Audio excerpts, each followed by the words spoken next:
All right. Hey, how's it, everybody? It is a 4 p.m. West Coast time. I'm going to say it is a 1 p.m. Hawaii time, 7 p.m. on that there East Coast, and 6 p.m. for our Central Time folk. All right. I am Matt Statter. This is Chatter with Statter. We've got some of the Statterbox crew hanging out on the chat. Rick going to PK for a minute, but that's okay because I see Gina in the house as well. And it looks like Shock might be there too, checking out what the schedule is. And that's right, you guys. We are coming at you on Wednesdays, 4 p.m. Pacific time. Sundays, 5 p.m. Pacific time. Those are the chat shows. And then on Saturday, 6 p.m. Pacific time, we've got ourselves a movie. That's right. This week, our movie for Statterbox at the Cinema is going to be The Deadlands. It's a movie out of New Zealand, I believe. We have not watched it before. I have no idea if it's spooky, but the name says The Deadlands, and so it sounds spooky. So, since it is October and we're starting our spooky movie month, The Deadlands is going to be our first movie. When we get to the cinema on Saturday, I'll have a little bit more info about this particular movie. But I wanted to let everybody know, and I wanted to say hi to Felicia. Good to see you guys. All right, so now that we've got some details and things out of the way, I want to get the party started. Boop.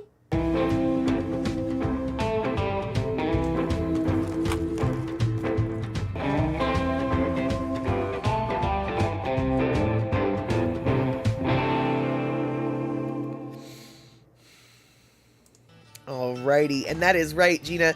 Thank you so much for saying aloha to the YouTube peeps. I love it when I see Twitch and YouTube coming through on my message stream. It tells me that somehow the tech worked like it was supposed to, which is a wonderful blessing, because when the tech doesn't work like it's supposed to, sometimes I don't know why, and it kind of freaks me out. But we won't talk about that because, alas, that's not the issue today. All right, so Linda Lou coming in YouTube side as well. Good deal. All right, you guys. So, if you were here on our last stream, you will know that we briefly spoke on a topic that we should not have spoken on at the end of the stream. And as it turns out, my instinct to have left that topic alone was probably best heeded. A little birdie came and told me, yeah, some of it was good info. Not all of it was good info. So, let's start with the not so good info, shall we? Yeah. Boop. Oops, that's not it. Hold on. Where did it go? Oh no, did I not do it? Uh-oh. Okay, hold on. I thought I uploaded these videos. Okay, I'm very confused. Apparently I did not upload the video that I thought I uploaded, so what we're gonna do is we're gonna upload it now. That's what we're gonna do. And let's see if I hopefully can find it. Mistake number 1 is basically what we're talking about here. Because let me just tell you right now, I sounded like I knew what the flying fork I was talking about.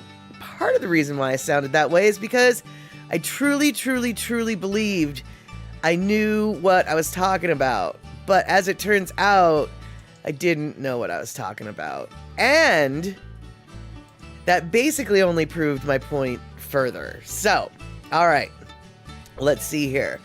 We're gonna do this, we're gonna get back here, we're gonna get back here. Alright, now this is the video, this is a clip of the video of everything. No, not everything I got wrong. This is a video of part of the things of what I got wrong. Alright, and by the way, you guys called me on it. You guys called me on it, so here we go. Let's watch what we shouldn't have said. I want everyone to know that I do take this seriously, and as a white person, I actually don't feel very confident in sharing with you the limited knowledge I have. I don't have the cultural context for a lot of important implications. What am I trying to say? So here's what I'm trying to say. Okay, so you can get a lot of information from a book, but without the cultural understanding, that information is still one-dimensional, short-sighted. An example would be if you're translating your English name into a Hawaiian name only using the Hawaiian letters, and your name is Susanna, okay? If you go and you're like, okay, well, they don't have any S's, the S's are replaced by K's, blah, blah, blah. Okay, so if I change out all the letters and change my name from Susanna to the Hawaiian version, that would be Kukana. Except for no, it would not. No, it would not. It would never be that. Because if you had the cultural understanding, you would know that Ku is associated exclusively with Kane, never with a Wahine. Never would any woman be Kukana. Ku is for men. She would simply be Kana. Simply be Kana. Now, you don't know that if you don't have the cultural background and understanding. If you go verbatim, letter for letter, what a book told you, you're Kukana. But you would still be wrong because you don't have that cultural foundation, and there would be no Ku for the girl. So the tiny little bit that I have gleaned from this book and that I can, Ku'u can be, but it's not Ku, but Kukana itself, without that little Akina, apparently just wouldn't happen. Now, here we go, Shock. Coming in with an alternate perspective, which, by the way, very valid, because I've only been told this one example by one particular Hawaiian cultural practitioner. And every cultural practitioner has a different idea and a different understanding of their culture to come in with a different interpretation. So what I just told you, I don't know. Maybe I'm only partially right? Because I don't have the cultural understanding. And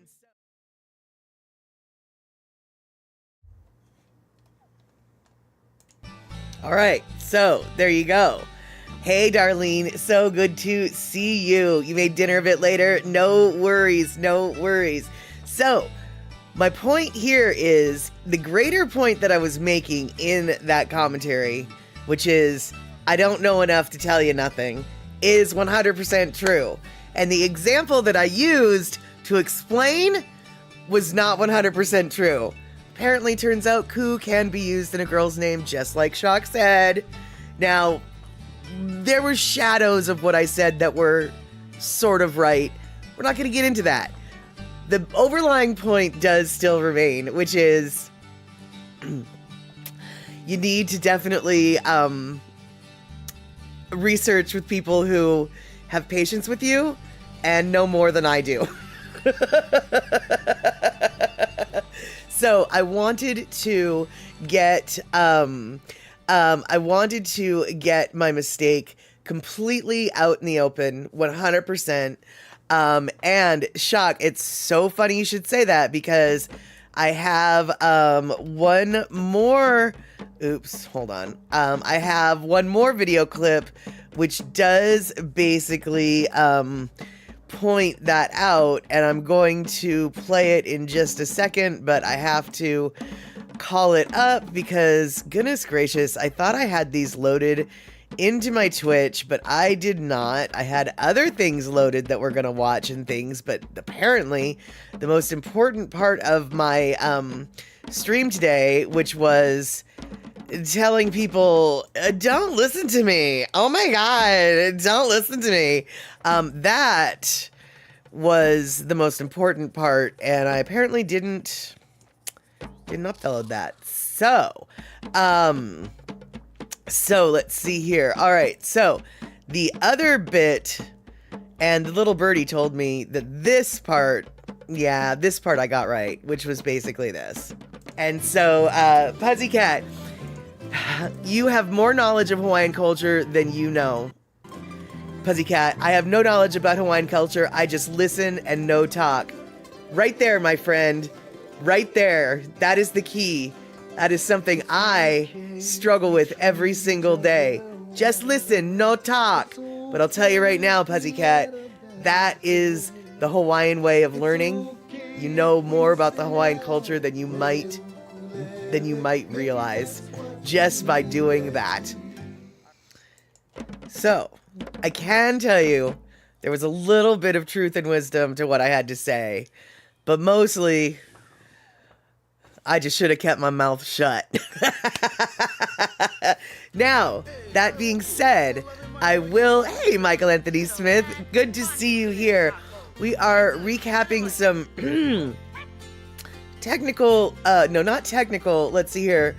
educational, editorial, inaccuracies from the previous stream, shall we say. Now, I will say that in my research and humming and hawing over, hey, Thomas the Turtle, good to see you. In my recollections and research over the discussion about Aumakua versus Akua, etc., I did come across something very interesting that actually was right in front of all of our eyes, even though we didn't know it. Or we might have. I didn't until post-conversation. So, as we've mentioned before, Lono has a new album out, and it is Life is Pretty Good by Molokai Eevee Band. If you, Gina, no, not even, don't apologize for putting me in the position. In fact, this was a great learning opportunity for myself and for everyone. A reminder that, you think you know, but you really don't. It was good to get knocked off my high horse. I mean, I didn't really think I was on a high horse, but I clearly was riding above my level. It definitely was, it was definitely not, this was an excellent conversation, at least for me. So, how to spell your name, Linda in Hawaii, Lanaka, and I love it, but then again, not legal to use on your art. I don't know why it wouldn't be legal to use on your art. I mean, signatures are signatures, right? My signature on my driver's license doesn't match the name that's on my driver's license. I don't go by my legitimate legal name. I go by my street name, always have.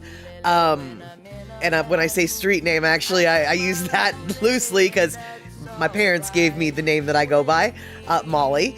And my signature is Molly. My real legal name is not Molly, or anything close to it. So I don't know why you couldn't sign your paintings like that. Then again, there perhaps are industry standards within the art world that prohibit such a thing. But I don't see why you couldn't use it. And yeah, Shock's like, you can use whatever name you want as long as you're not trying to evade arrest. So, but let's see here. Oh, yes, I remember. So before I got distracted here, back to the Aumakua discussion, even though, yes, should I be talking about it? No. But I am going to do this. I'm going to talk enough about it to point anyone in a direction to continue their own journey of learning, which is, oddly enough, in front of our very faces, the latest Lono Molokai Eevee Band album, in their liner notes, talks about Aumakua. So, boop. Here we go. I know it's blown up and it's a little bit blurry, but, and Gina, this is ironic, isn't it? That song, Hone Desire, that I showed off a few weeks ago, the one that is very much not very Lono-like. In the liner notes about that album, they discuss the Aumakua. However, the Aumakua that's discussed in this context is very different than the Aumakua that we discussed in the familial deity sense. So, once again, to emphasize,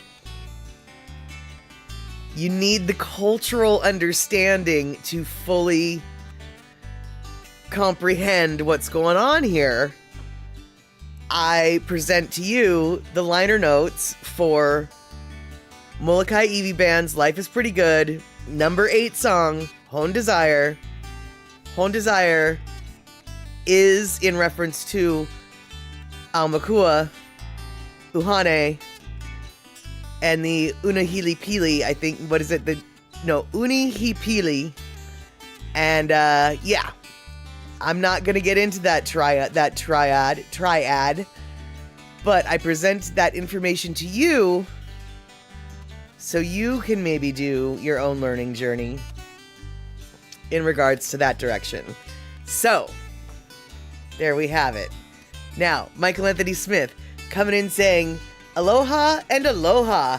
And so, ahui ho, Michael Anthony Smith, have a great slumber. I know that you have an early morning job, so I'm always stoked when I see you here this late at night. I know it's not late, but for your hours, it's super late, man. It is super late. And so, let's see here. What did I miss in regards to the chatter? And Darlene, is there a Hawaiian version of Darlene? Probably not. Well, it depends, Darlene, on how you would go about finding the name. First off, I'm sure there is a Hawaiian interpretation of Darlene. I wouldn't even... I think we know why I wouldn't begin to guess that. But another way that you could figure out your Hawaiian name would be finding out, what does Darlene mean? Like, does Darlene mean, precious sheep? I'm literally pulling words out of the air at this point. And then you could, like, oh, Darlene means precious sheep. It doesn't, does it? Does it? It doesn't. But, let's say Darlene means precious sheep. You then look up what the phrase precious sheep means is in Hawaiian, and you could use that as your name. Like I said, I'm not suggesting that Darlene means precious sheep. And let's see here. And Linda Lou, I'm sure Bono has some thoughts on this, and he's like the most famous person whose name you don't know. Paul Hewson, I think, is Bono's name. And if it's not Paul Hewson, it's Paul Hudson. And that is an example of useless knowledge that I sort of have. And let's see here, what else? And then Shock, oh wait, there's also Cher. Yeah, actually, I think Cher's real name is Cher. I mean, maybe that's short for like Cheryl or something. But, actually, it's a really good point. I don't really know what Cher's real name is. I kind of always thought it was Cher. So yeah, there we have it. All right, so let's see what else here. And Shock, your name means honeybee. Do they have bees in Hawaii? No matter, not going there. There you go. And yes, I do believe they have bees in Hawaii. In fact, I want to say that some of the most famous and expensive honey in the world comes from Hawaiian bees. But I can't remember. And then, Sting. Yeah, there we go. And Sting, but his name is Gordon Sumner. Yes, that is right. And let's see who else. You thought of Sting after you thought of bees. That makes sense. And Gina, your name means queen. Okay, there you go. So, yeah, so there's different ways you can come up with your own, versions of your name, as it were, when you're translating it into all sorts of different languages, really. But I can tell you right now, and I think we all can agree, I'm not the one who knows enough to tell you what your Hawaiian name is. That's for darn sure. Yeah, couldn't even guess. And if I did guess, you can pretty much guarantee it would be wrong. So there you go. There you go.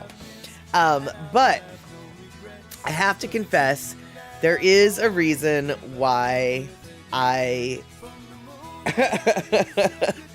why I thought of Precious Sheep with Darlene. Because Darlene, well, she didn't go to a sheep place, but she did go up north this last week, and she had a fabulous visit to an alpaca farm where she managed to take some videos and some pictures. And so first we're going to watch one video, then the next video, and then we're going to look at pictures, and then, well, then you'll see. Boop. Come to an alpaca farm to visit alpacas. And here you can buy alpaca yarn, mittens, socks in their store. And they're gentle, they let you pet them.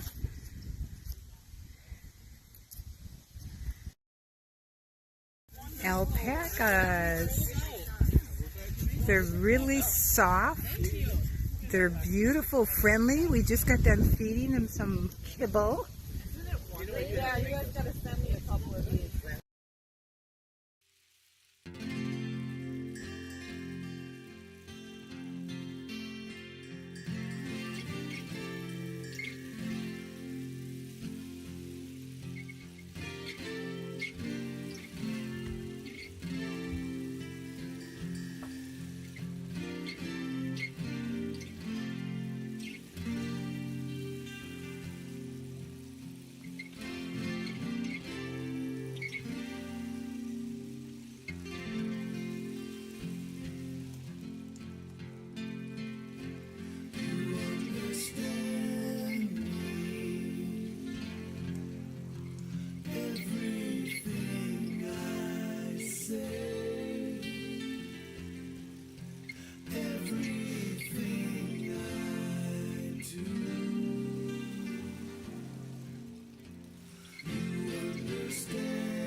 All right, so that last picture, dirt road with all those trees.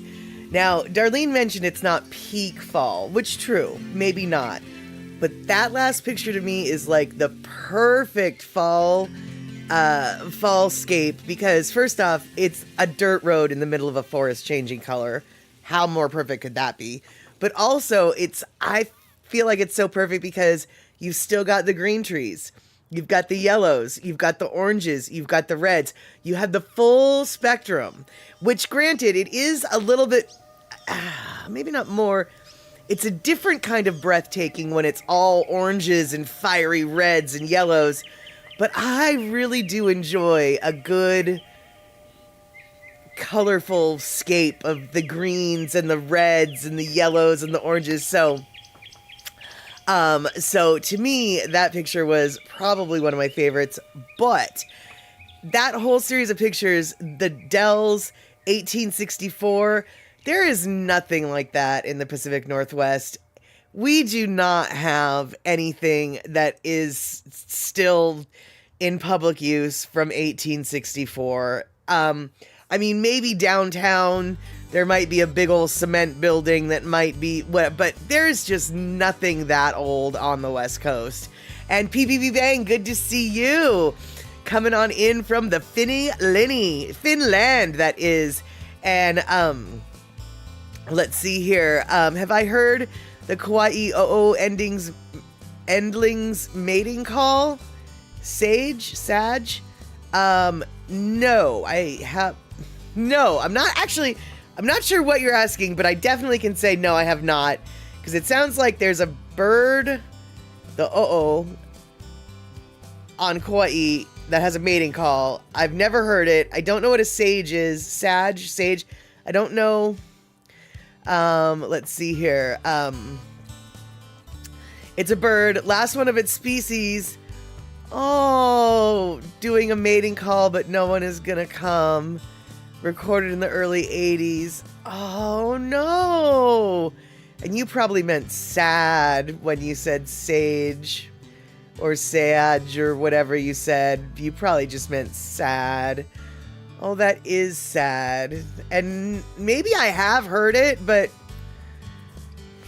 I don't recall, and I'm not gonna go looking for it because that's so sad. But that doesn't surprise me because there's a lot of birds that were very specialized to to Hawaii, evolutionarily speaking. And when, like the one flower that their beak could fit into was, no longer there to happen, then, the bird goes away. And yeah, and then there's cats, A lot of different factors actually to the birds disappearing in Hawaii. One of the factors, unfortunately, was the use of feathers within all of the royal pageantry. And so, you go and they seemingly harvested the feathers in a sustainable way, but actually not necessarily. One of the feathers, the golden feathers, from my understanding, and once again, do not take my word for this, please, but from my understanding, they would catch the birds and just pluck the few feathers that they needed and then re-release the bird again. Sounds great, sounds wonderful, sounds sustainable. Only here's the deal. When you pluck all the yellow feathers off of this one particular bird, and the yellow feather is what attracts the mate to that bird, you have now basically neutered that bird. And because it's not going to get a mate, and so now the bird is one less mating, or one less bird to mate. You do that enough times, suddenly there aren't a whole lot of birds left. There's a lot of different reasons why, a lot of factors why a lot of different birds in Hawaii area went extinct. And it looks like C Honda is in the house saying hello, and I'm assuming Shock was trying to say hello to C Honda, but since she said hello to me, I'll say, hi there, Shock, good to talk to you again.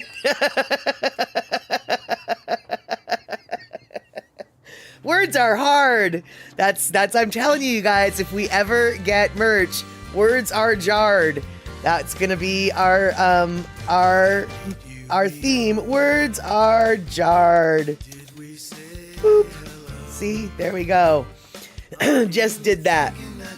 So, okay.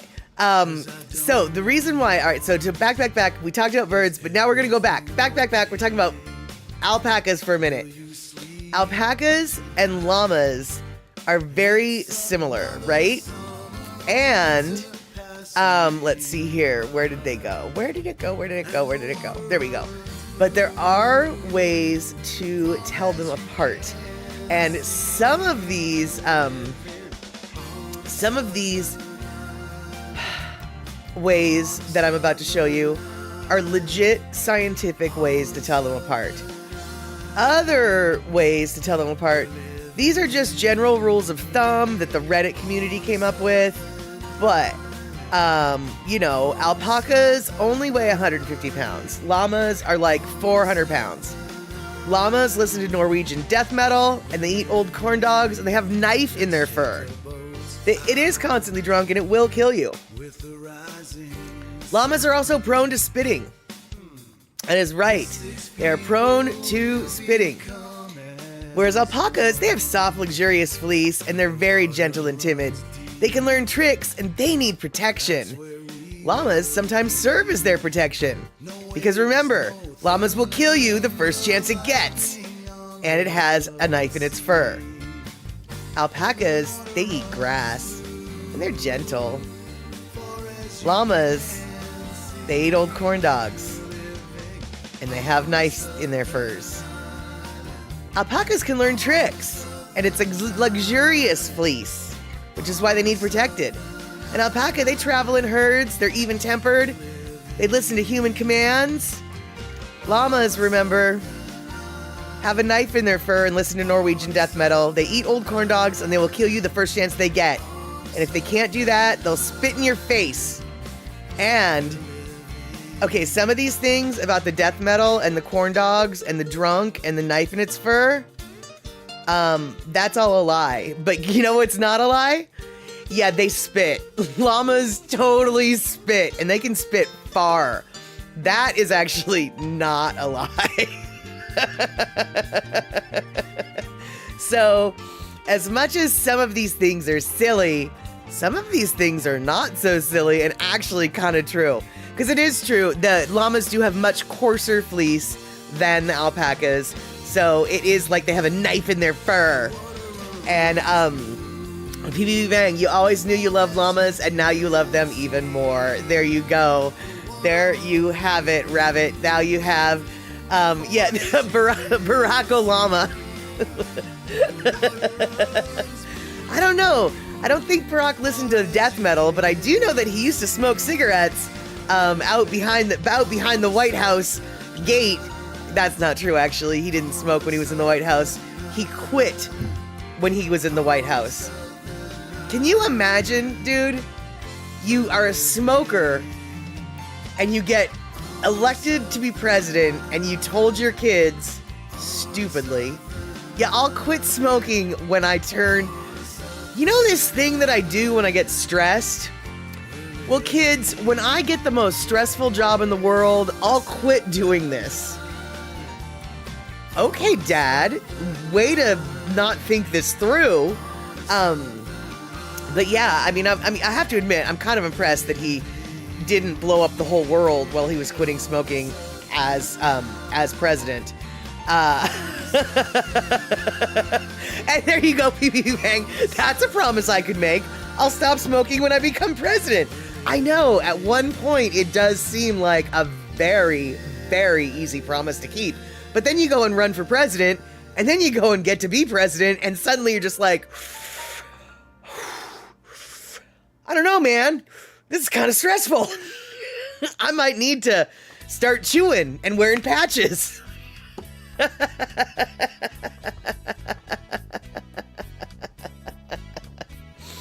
So let's see here. And let's see here. So, what do you call a presidential llama? That's where that came from, Thomas. That was funny. That was funny. And yeah, Darlene, they are smaller and they are very friendly, it sounds like.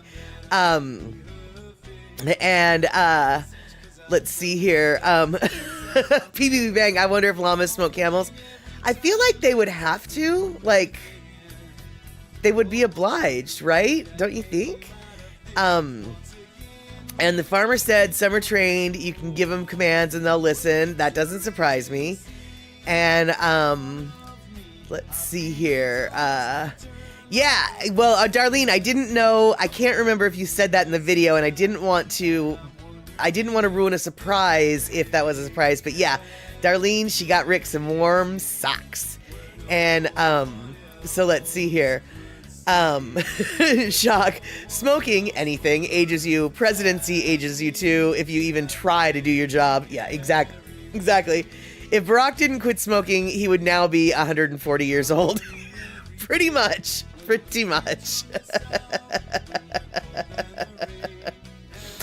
And then here, yeah, trying to do no politicals, but here's the deal, Linda. You know, I figure, like, talking about quitting smoking, like, I don't care what party you are.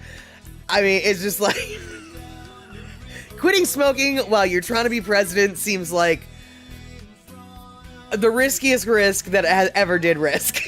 I have to say, I'm kind of impressed that he was able to pull that off. Because I don't think, I'm not so sure many people could have pulled that one off.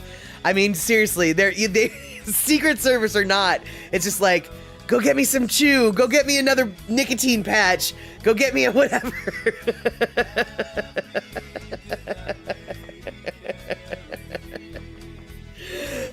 Let's see here. PB Bang, you haven't smoked in 11 days. Oh my God, good for you. You've used the nicotine pouches, however. This is the longest you've been without smoking in 7 years.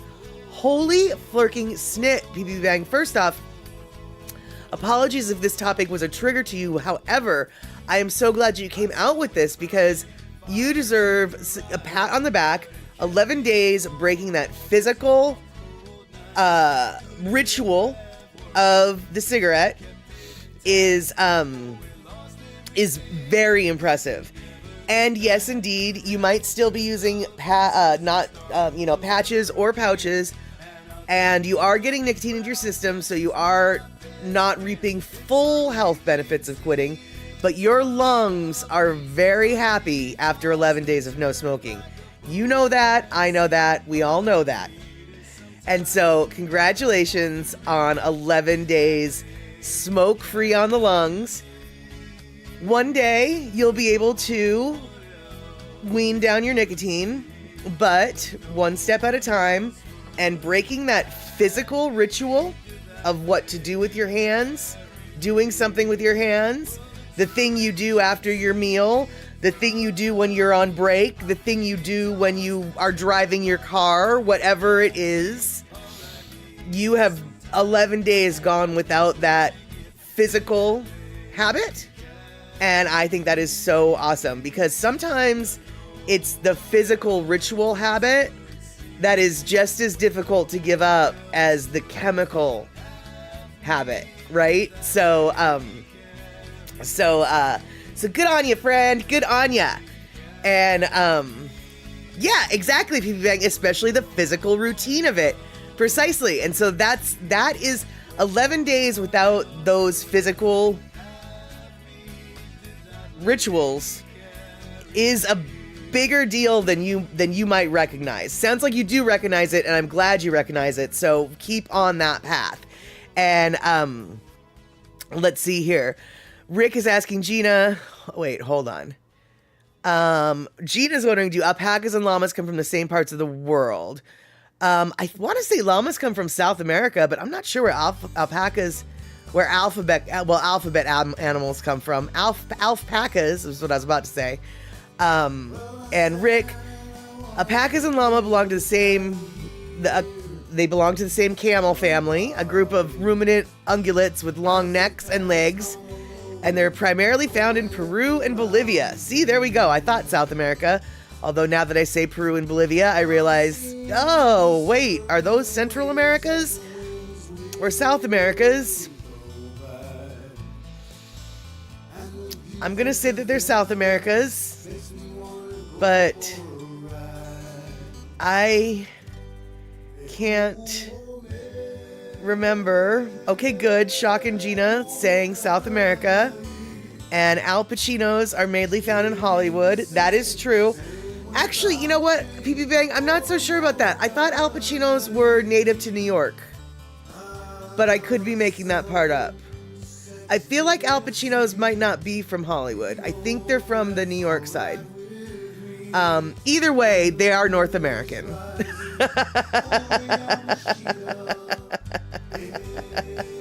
And Shock, okay, everybody's coming in. Nope, that's South. Okay. Yeah. I knew you were making that up.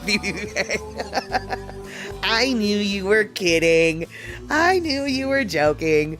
But actually, though, I do.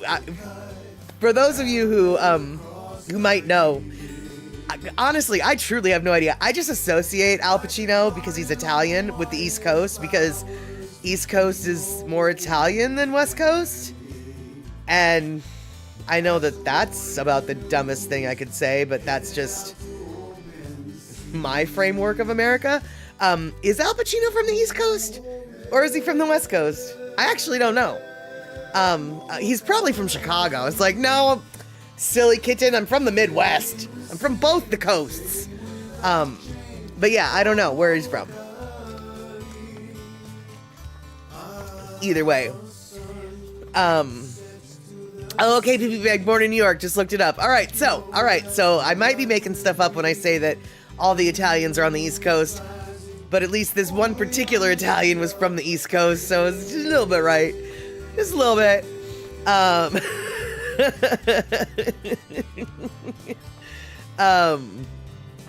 And exactly, Shock, I can make up all the stuff I want about the Hollies. Precisely. I have no problem with that. And, okay, so Rick Googled it. Al Pacino was born in East Harlem, Manhattan, New York City. Yeah, he just strikes me as a New York kind of guy, right? And PPP Bang, okay, you're not even from the States, but you still associate Italians with the East Coast. Exactly, I'm telling you, now I have no doubt in my mind that somebody is going to come back with me with like, some sort of statistic to refute what I'm going to say. But here's what I'm going to say. Not a lot of Catholics, not a lot of Jewish people on the West Coast. Yes, we have Catholics on the West Coast. Yes, we have Jewish people on the West Coast. But when it comes to like the churches around here, not a lot of synagogues, not a lot of Catholics, a whole lot of Protestants.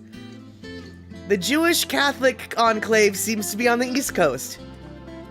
I don't know why that is. It might not even be that way. It just seems that way from my West Coast perspective. And let's see here. Even the mantra of New York, "Hey, I'm walking over here," it sounds Italian.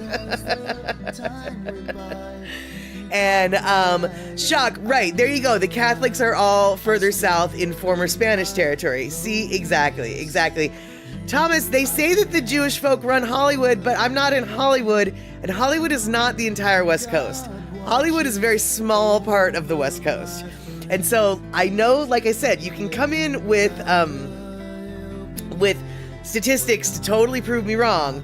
But as far as like all the way up and down the West Coast, yeah, there's enclaves, you know, but like, it seems like, for instance, I had a friend who moved from Boston, and she's not Jewish, but if you look at her, you'd think she was, and she hangs out with a lot of Jewish people. She kind of considers herself sort of practicing Jewish, even though she's technically not of blood quantum. And so when she moved out to the West Coast, her first question after living here for a while was like, "Where are all my Jews at?" And I was like, "Man, you're gonna have to find them and tell me, because I got nothing for you." And so, you know, she had a hard time finding them too. Now on the East Coast, different story.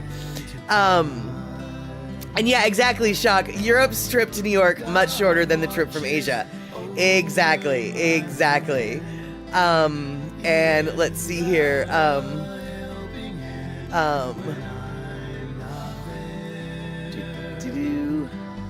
Okay, cool. Felicia coming in with the East Harlem. Excellent. And then Darlene, yeah, all you know is there was a big section of Polish where your grandparents lived. They came up from Poland to Wisconsin. Yeah, and so I'm assuming that you've probably got...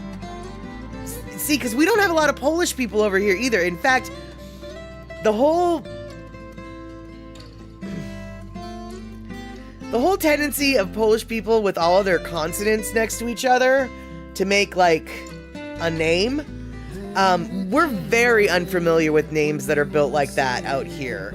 Like, out on the West Coast, we would much rather tackle a Hawaiian name that has 13 letters than a Polish name that has 13 letters. Because chances are, in a Polish name with 13 letters, it's nothing but consonants. Whereas in Hawaii, they stole all the Polish vowels, and so they got 13 letters of vowels.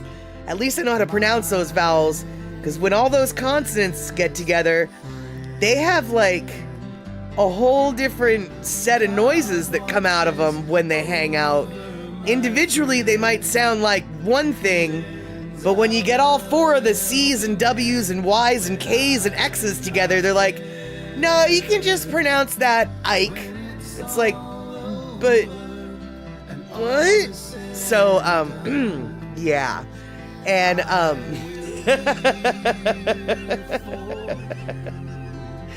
and Darlene coming in with exactly what I'm talking about. My Polish last name was that word, and many can't pronounce it the correct Polish way, which is why I didn't even try. And, oh, shock, tell me about it. The Welsh stole all the consonants from the British Isles and leaving nothing but vowels for the Irish. Absolutely, dude. And once again, the Welsh, like, wait a second here. When you have those letters individually, they make their own sounds. But when you suddenly put them together, like, yeah, suddenly they're making a whole different noise than what...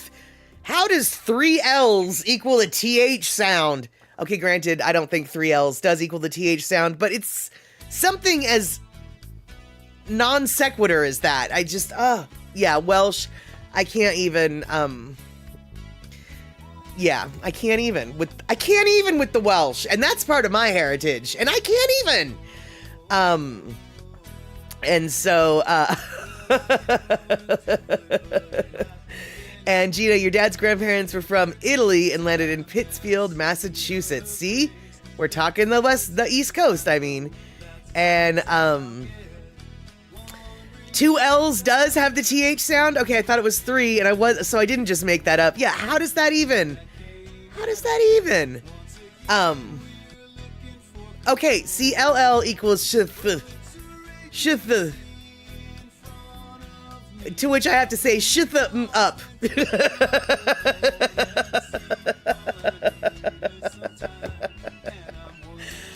Oh, Felicia. All right. Try this Polish surname. Gruskiewicz. Gruskiewicz. It's Gruskiewicz. I don't know. I don't know. And Jerkiewicz is from the easy end still. It's not TH, blah, blah, blah. Okay. Let's see here.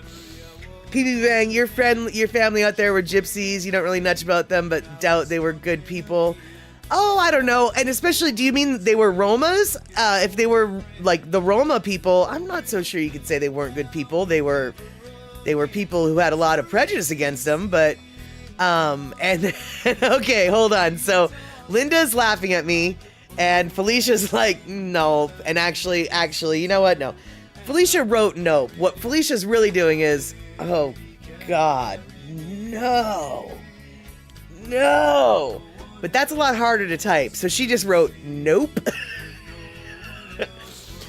The W was pronounced as a V sound. And, oh, it's Romani, not Roma. Sorry, I didn't, I called him Roma, not Romani. Sorry about that. And yeah, the other part, yeah, I knew that. But, you know, considering he is part, whatever. I'm not gonna argue with that. But, so Jurakovic?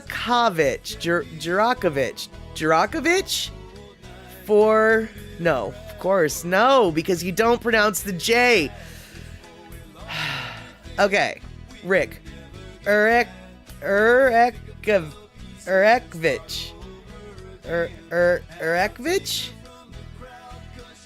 Okay, I'm gonna go back to Felicia. Gruskevich.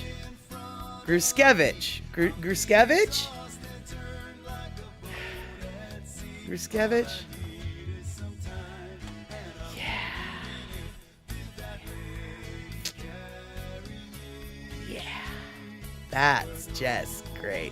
Just take the Welsh, walk away. Right, exactly. And Pussycat, straight off the boat from Europe, Italian and Swedish. There you go.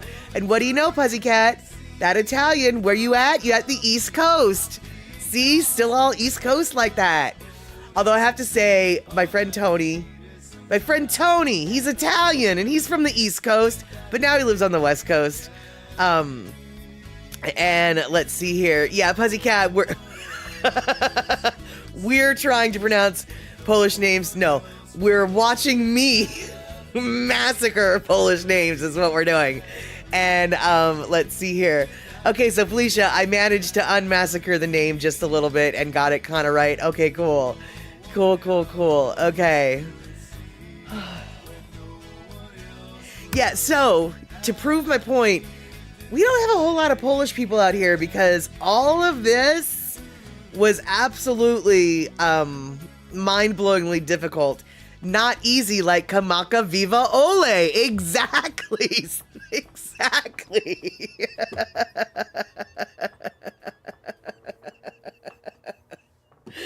That's exactly it. Not nearly as easy as Kamaka Viva Ole.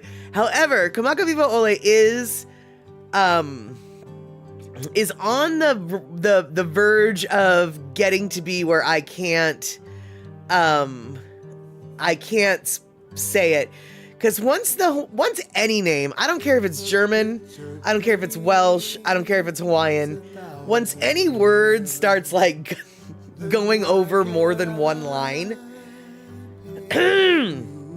that gets a little bit more difficult to phonetically sound out, as it were. And, okay, Rick. Shoot, I'm gonna regret this. Okay, Rick, from last year... Oh, you're right, we did... I recognize this name. And I still don't know how... So, I'm gonna say... Alright, so I'm gonna say it's Gianni, first off. No. And no, we're not gonna never mind, Rick. We're not gonna never mind. So I'm gonna say it's Gianni...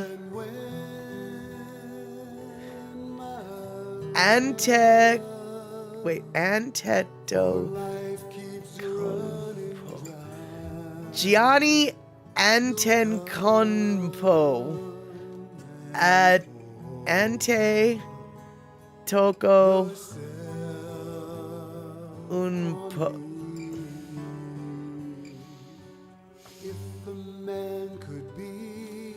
I don't know how to say the last name. But is it Gianni? Is the first name Gianni? Please tell me it's Gianni. Please tell me the first name is Gianni. And, let's see here. Watch sports, I'll get him. And yeah, Shock, James Mane did talk about the writers trying to help him pronounce the names at the Aloha Floral thingy last weekend. Yeah, I was listening to that and I was like, I thought that was very helpful of them, but sometimes the phonetic breakdown can be just as confusing as the actual word. So it still is very helpful to double check what they mean by that. And PB Bang, Shock, Gina, are you talking about the Welsh town that's like, basically the town name means like the town by the spring that runs through the trees coming down from the waterfall of the mountain with the green trees and the blah blah blah blah blah? Isn't that what that town is? It's like, it basically describes, what the town is in its name. And let's see here. Darlene, he's a great basketball player. He's a Greek basketball player. Oh, wow. Well, then I feel like he was Gianni, if that was Greek, but I still wouldn't have a clue on that flippin' last name. And you got plenty of Greeks here in the Berg, all from the same island. Yeah, we don't have a lot of Greek folk out here. We do have a Greek Orthodox church in Seattle, but definitely not a huge Greek community. We do have a couple really good Greek restaurants, though. One of them's in Kent, and they have some really good tzatziki sauce. I mean, I really love the tzatziki sauce. However, I don't know if this is a good sign or a bad sign, but one of my friends who, as it turns out, doesn't really like Greek food to begin with, she ate the tzatziki sauce and she spit it out and she was like, "Oh, this tastes like foot scrub." I don't know what she meant by that. I don't know how she knows what foot scrub tastes like. But yeah, she thought it tasted like foot scrub.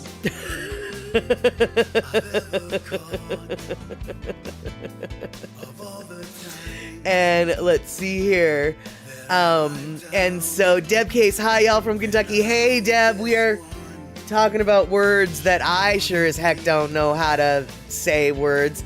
And Shock, the word green is in that name. Yeah, I've heard the name before. I mean, it's kind of a world famous name, and it has something to do with like the green town by the waterfall or like by the pond, or there seems like there's a body of water that is mentioned in the name as well. And so let's see here. Shock, your Greek festival is catered by everyone's grandma. Oh, that sounds like a beautiful, beautiful festival. Yeah, sounds delicious, because, you know, grandmas make the best yum. That's for sure. And Shock, your Polish festivals are like that. All the neighborhood parties. Yep. The grandmas make the good stuff. This is one thing that I will definitely say I really want more Polish people out here. We have a lack of pierogies out here, you guys. And it's kind of serious. I mean, really, the only pierogies that we have out here that I have easy access to, it's in the freezer aisle. I think it's like, what, Mrs. T's? Frozen pierogies. Oh, I'm sure they're good. I mean, I know they're good. They're delicious, in fact. They're very delicious, but are they homemade? No. Do I know where to get homemade? No. I only know that they come in a box, frozen. Occasionally, if you're lucky, you can find them. And yeah, C Honda, exactly. Pierogies. Did someone say pierogies? I did. And C Honda, you are also a West Coast person.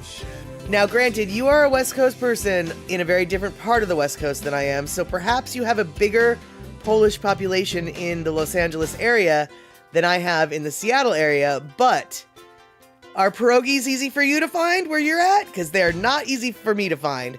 I only know of them in the frozen section, and I know that they are made in real life. I know they're not just made in a box. I know that they have to be a real food coming out of somebody's kitchen somewhere. But no West Coast kitchen, it seems. And, let's see here. Oh, no. Shock. A bacillus was identified in that village, and it's named no. I'm not going to say that word, mostly because I can't. And, and that's exactly it, PB Bang. Grandmas are carrying the culture for pretty much every culture in the world, which is important, which is why it's important to listen to your grandma if she's still around. And, you know, of course, when grandmas are at their height of your life, you're young enough not to know that you should be listening to them, because, you know, what do grandmas know besides everything? And I'll tell you what they know that you do want to know. They know what your mom did when she was a teenager. They know all the bad things that your mom used to get punished for that your mom doesn't want you to know. That's what your grandma knows. And that's the best kind of info. That kind of info that you can get, the dirt you can get on your parents. That's why you got to talk to your grandma. So you can get dirt on your dad. You can get dirt on your mom. Find out just what it was that they did that was stupid when they were your age. They'll know, and they'll remember. And chances are, they'd love to tell you about it. And, see, Honda, you have a friend who makes homemade? A lot of work, but wonderful. Okay, well, I am getting in line behind C Honda and behind Felicia Nichols. I want the pierogies. Yes. And at PPP Bang, yeah, you've got your other grandma left. Your mom's mom died of breast cancer when you were 4. Right, yeah, sometimes you don't have the luxury. I never met my dad's mom. Sometimes you don't have the luxury of the grandma's wisdom, right? But if you do have that luxury, and I would like to remind everyone who still has their grandma, it is a luxury. Not everybody does have him. So if you still got that grandma, and they can still talk to you, by all means. Get that dirt on your mom. Get that dirt on your dad. Find out what they don't want you to know.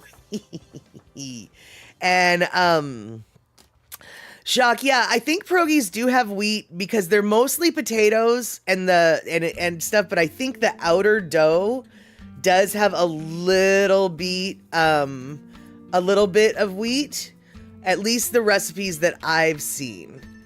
And so, okay, Darlene's coming in. Yes, they are made with wheat, a filled dough type.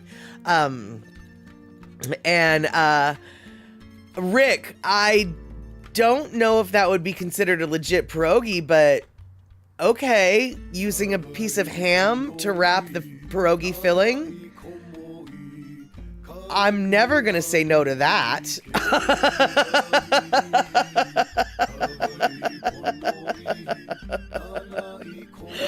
I am never gonna say no to that. And let's see here. So see, Honda coming in, potato style actually is a Ukrainian recipe. That doesn't surprise me. That whole part of the world sort of seems like they're all very similar yet different. So I'm not at all surprised that a Ukrainian dish, a Russian dish, and a Polish dish all got confused for one another.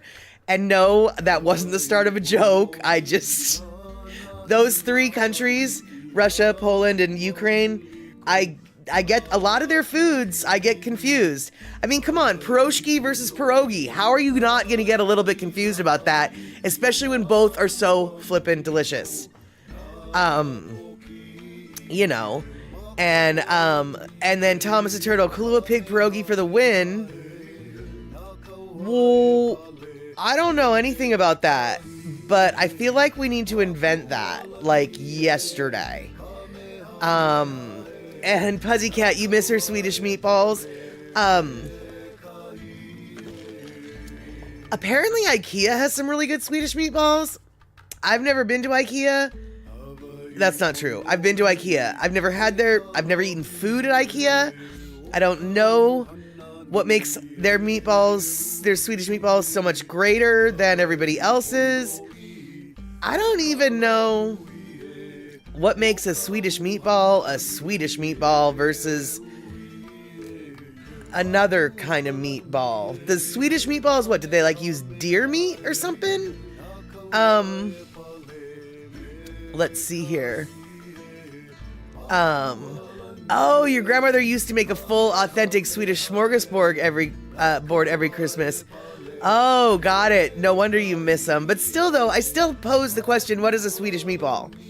Is it, like, made with a different kind of meat? It's in brown gravy. Oh.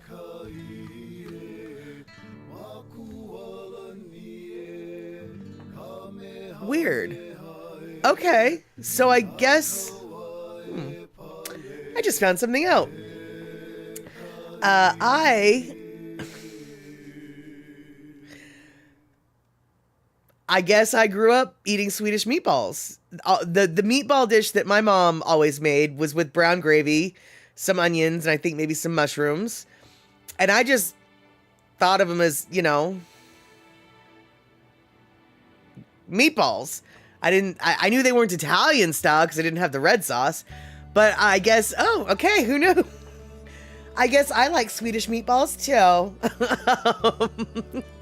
And Darlene, it's me. Yeah, see, and I guess I always associated Swedish meatballs with noodles, and my mom never made them with noodles, but beef broth and yep, all right, there we go. Beef broth and cream in the gravy. Well, you guys, apparently I have had Swedish meatballs, and apparently they're very tasty. Apparently I prefer them that way. Apparently I'm a big fan. Who knew? I had no idea. And so, see, Honda, in Southern California, there's no Polish neighborhood. I think they are so mixed up. Culture is really thinned out. Right, totally. And that's, and that goes sort of to reinforce what I was saying, which is in my area, the West Coast, not a lot of Polish folk. You just, there are some enclaves of culture that different parts of the country have that just like, we just don't got it here on the West Coast. Now, what flavor of Asian do you want? What flavor of Hispanic do you want? We got a lot of that. But when it comes to like Polish or German or Jewish, like, yeah, no, we don't got a lot of that. In fact, I dare say if somebody said, hey, you need to point me to a kosher restaurant, I would be like, I cannot point you to a kosher restaurant. I can point you to several halal restaurants, and we've got a ton of halal restaurants, and halal and kosher aren't interchangeable, but if you can't get kosher, halal is the next best thing. But as far as like a kosher restaurant, I truly can say I have no idea. Whereas a halal, it's like I've got a couple different restaurants and a couple different grocery stores and a butcher that you can go to. So, yeah, totally different situation. And shock. You think your culture is after school TV and CYO softball. There you go. Well, CYO right there. So, you've got Catholic in your background. I know enough about Catholic that you've got Catholic in your background for CYO. And okay, PP Bang, your mom doesn't use onions in her meatballs. Fair enough, because of the heartburn thing. Okay. And really, allspice, is in the Swedish meatball recipe. Okay, well, maybe my mom didn't make authentic Swedish meatballs because I don't think she used allspice. But, Thomas the Turtle, Swedish meatball gravy is onolicious. Hold on, let's see here. I make a pretty mean hamburger beef stroganoff with egg noodles. Nice. I love some egg noodles, man, I'm telling you. And then, let's see here. Shock. No, I do not have Catholic in my background. You were not allowed to play after the age of 12. Oh, okay. And shock. Apparently the first communion is at 12, and after that, if you're not confirmed, no can. You're getting communion and confirmation confused, my friend, because despite the fact that I said we don't have a lot of Catholics in this area, I can tell you that I was pretty much friends with all of them growing up. Every single Catholic. No, that's not true. But most of my best friends growing up were Catholic, so I did go to Catholic church a lot. I've even taken communion, and my mom was like, "Did the statues fall off crack off the walls?" I wasn't supposed to take the communion, but whatever. We're not going to get into that.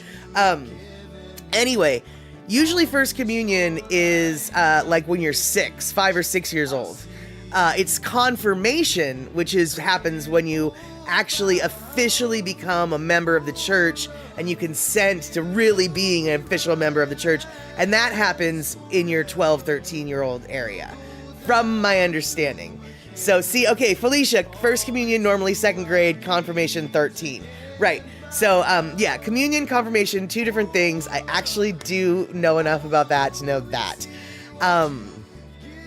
And I know that I know more Catholic prayers than any other church's prayers. And I know enough, and boy, did my Anglican friends not like to hear this, but to me, Episcopalians and Catholics are totally the same. The reason why I say they're totally the same is because I grew up with my best friends on Sunday morning. If I spent the night at their house on Saturday night, I'd have to go to church with them Sunday morning. So I went to plenty church services on Sunday morning. And in the Catholic realm, there's the stand up, sit down, kneel down, go to the left, go to the right, shake your hand, blah, blah, blah. Stand, it's just, there's this whole, shake it to the left, shake it to the right, stand up, sit down, fight part of the church, right? Well, I went to an Episcopalian wedding, and I had never been to an Episcopalian service at all, but the wedding included an Episcopalian service. And so I'm just, spacing out, not paying any attention. And suddenly, like a Pavlovian response, I hear the preacher dude say a phrase, and suddenly I'm like, and also with you. And the whole crowd is like, and also with you. And then it was like, oh, we're getting ready to we're getting ready to shake hands here. And then we shook hands, and I was like, oh, I know this part of the service. Stand up, sit down, shake it, you know, but, and so the service is very similar. I was able to, may the force be with you. I was able to follow through based on my Catholic Pavlovian responses. And then the Catholic Church went and like changed some things. So now it's like, I guess you don't say "and also with you," you say something else and whatever. But Episcopalians and Catholics, though they may not believe the same things, their services are very, very similar. Your grandma was pissed when they stopped doing Latin. Oh man. I had to sit through a Latin service once, and my friend at the time, her mom was like super Catholic. I mean, super, like jihadi level Catholic kind of thing, you know? And she was so angry that priest was doing it in Latin again, because she's just like, it's supposed to be in the language of the people. And she started just like, the Second Ecumenical Conference of 1962, clearly, and she was just like, all the way home from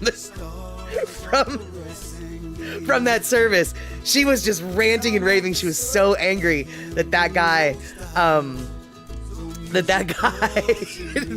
went back and did it in Latin. And let's see here. Felicia, the only difference is vicars can marry and priests cannot. I think another subtle difference, which is meaningless to a lot of Catholic and Episcopalian members, there's I think that the Episcopalians believe in the symbolic nature of the communion, whereas the Catholics apparently, like, literally believe, according to their dogma, literally believe of the transmutation or whatever the hell it's called, whatever that gets called. Like, they really believe that, like, when you sip that wine, it turns into the blood of Christ. Whereas Episcopalians are like, yeah, this is just a symbol for the blood of Christ, and we understand it's just a symbol. It doesn't really turn into blood once it gets into my gullet. That's just not how it works. I think there's a subtle difference that way as well. But if we've learned one thing today, one thing you can take away from today, that is, don't even listen to what I have to say about that kind of thing, because I know nothing. And when you have questions about Catholicism, you're gonna ask Matt Stetter. Oh yeah, that's a very good plan, C. Honda. Very, very good plan. Except for when it's not. And by the way, PP Bang, I do know, actually I don't know where Andre is right now, but I have a guess. Andre works at a school, and on Wednesdays, this stream is starting too early for him to participate. He's either still at work or on his commute home from work. So Wednesdays is very rare for us to see Andre unless he's sick or unless there is a holiday of some sort in his school district. So even though Andre is normally a huge part of this stream, Wednesdays we generally don't see him. However, speaking of Andre, Statterbox at the cinema this Saturday, we're going to be watching a movie called The Deadlands, and that was donated by Andre a while ago. We've not watched it yet on Statterbox at the cinema. I have no idea exactly what it's about. I have no idea if it's spooky, but The Deadlands is the name, and it seems like for the spooky movies, why not? I mean, it's The Deadlands. Why not? Why not? Right.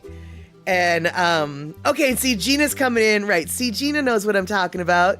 Or rather, let me rephrase that. Gina knows what she's talking about, and she knows that I don't know what I'm talking about. So, transubstantiation happens during the Mass, not on consumption for Catholics. But I am a little bit right that it's literal for them and not for the Anglican Episcopalians. Oh, you guys, I got like this much right. Yay! This is about it. It's ready.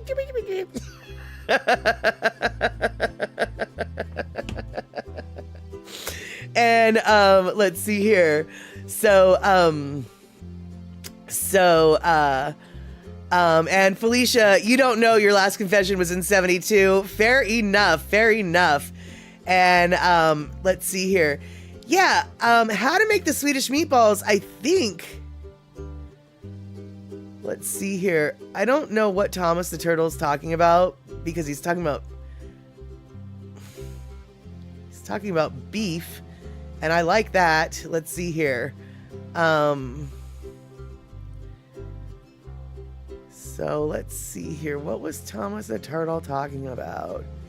Oh, wow. Darlene's talking about tomato jam. You guys, I like missed so much. And, let's see here. Oh, PPP Bang. You feel like such an outsider when talking about food. You can just do the pizzas. Well, we'll figure something. We'll teach you how to cook one day. Something other than a pizza. And, let's see here. Gina. Okay, so yeah, you were raised Catholic and comparative religion is one of your interests. Excellent, excellent. So yeah, definitely, listen to someone like Gina more than someone like me when it comes to things like that. Okay? Okay, good. We have a deal. We have a deal. And, so... Shock, as soon as the time changes, you're done for all weekday streams except for maybe this one. Oh, I forgot about the time change.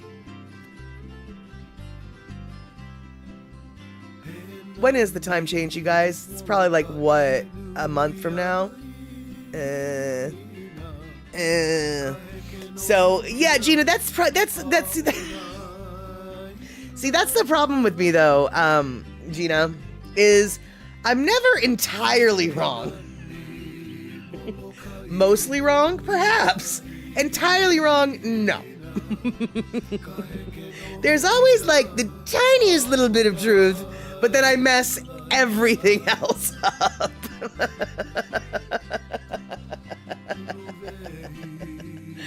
And so, PB Bang, you are on the worldwide schedule of time change. We're on the American schedule. And they don't match anymore. There used to be a time when they matched, when the world, including the United States, all shared our time zone insanity. But then, one day, when Bush Cheney was in office, they decided that as part of their energy policy, that they would save energy by expanding our daylight savings time. So we would use less energy for the hour when it's dark at the beginning of the day versus the end of the day. I don't really understand what they thought they were doing and how it was going to save energy. But as part of our energy policy back in the day, we changed when we did our daylight savings time. I don't understand the logic. I don't get it. But there was logic. And Mama Sean, one of the few smart things that Arizona's done is not have the time zone change, and Hawaii too. Yeah, well, especially with Hawaii. I mean, it's, it's so equatorial, like, it just doesn't make sense for them to do it. The daylight, the sunset barely varies, the way it does in northern or way southern hemispheres. And let's see here. Brazil wants to synchronize its time zones down to 1 so they could have an election. That was an interesting few weeks getting all their servers prepared for that. That sounds like a nightmare. And PPP Bang, you were just thinking about this yesterday. How does China have only one time zone when it's such a huge country? Okay, first off, what? China only has one time zone? Wow. And I guess the only reason why, ultimately time is a man-made construct, right? And so, I guess the government can tell you, it's like, this is what time it is. You set your watches. It is kind of a man-made construct, right? And so just like, well, you know, my clock says 5:23, so PPP Bang, it's 5:23 at your house, and Felicia, it's 5:23 at your house, and Puzzycat is 5:23 at your house, and I rule the Statterbox crew and have enough power in the world to make it so. So, I mean, I guess, you know, because China does have that power about their country. So yeah, I guess, and yeah, Shag, I guess that might be really ultimately, PPP Bang, what Shag is saying. It's not about individuality, it's about the same, and if you don't conform, they will hammer you into shape. So I guess, I don't know. And as far as, who was it that was asking, Puzzycat, does Russia have multiple time zones? I feel like Russia recognizes time zones, but I also don't know what I'm talking about. But I want to say, okay, so Shaka's coming in with 11 time zones, which makes sense because they too are a huge flippin' country. But why did I think? Tell me, you guys, get into my brain. Why did I think this? Why did I think that even though Russia might have 11 time zones, they only like recognize, they've like I thought that they only had like 4 time zones, I guess is what I'm trying to say. And when I say 4 time zones, I mean like, yeah, sure, there's 11 time zones, but these 3 were compacted to 1, and these 3 were compacted to 1, and these 3 were compacted to 1. Am I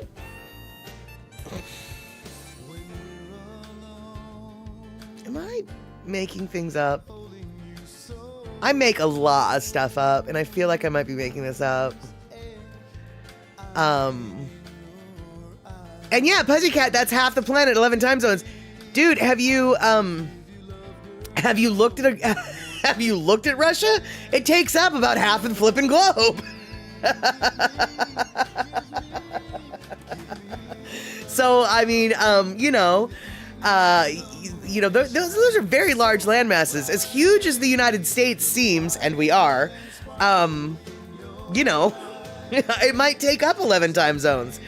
And let's see here, Mama Shan, it is correct about China. You work with a guy who immigrated from China and now teaches art, and I take experimental Chinese painting from him, and he throws in a ton about society there. Oh, awesome, Mama Shan. That is the best way to learn from a local or former local. Yeah, you're getting the real nitty-gritty there. And PPP Bang, I mean, most of Russia is in Asia, but it's still considered a European country because that's where most of the people live. Yeah, that totally true. And I like to use Russia as an example, actually, of how useless the term Asian is. It's like, oh, well, they were an Asian person. And it's like, oh, really? They were an Asian person. So what? They looked like a Japanese person. They looked like a Indian person. They looked like a Russian person. They looked like a Korean person. They looked like a Mongolian person. What? They were Asian. That really narrows it down. You know.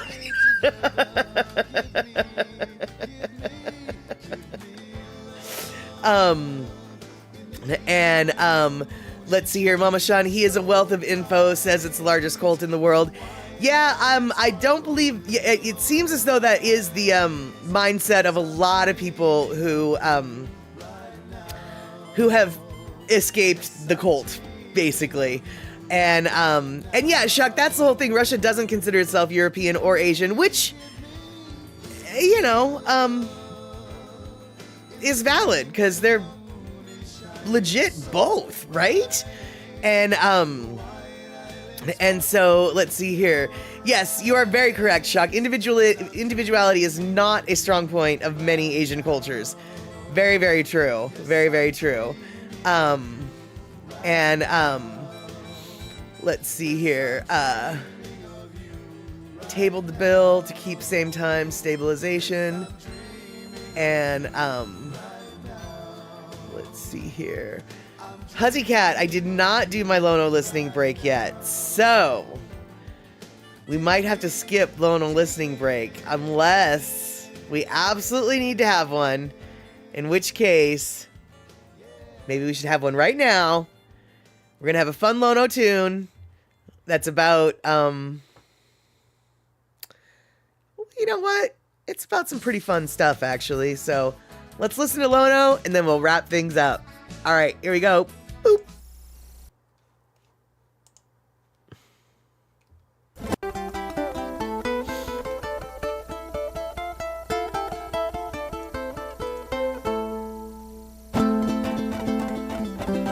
Okay, if you go up to the Kalaupapa Lookout here in Molokai, there's two trails.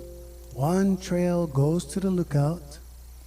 The other trail goes to one of Molokai's most scenic points. Yeah, here we go.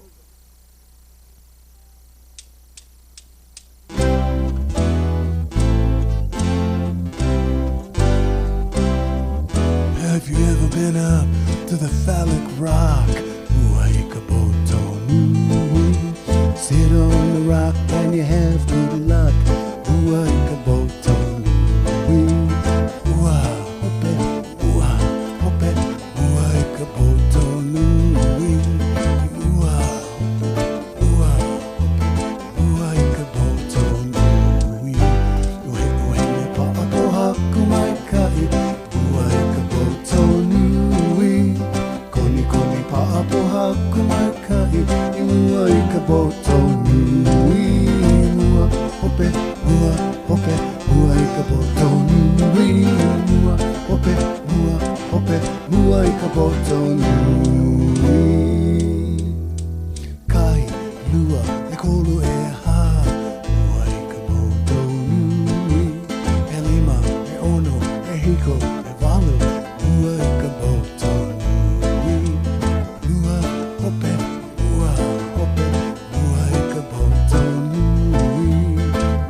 Okay, now you know.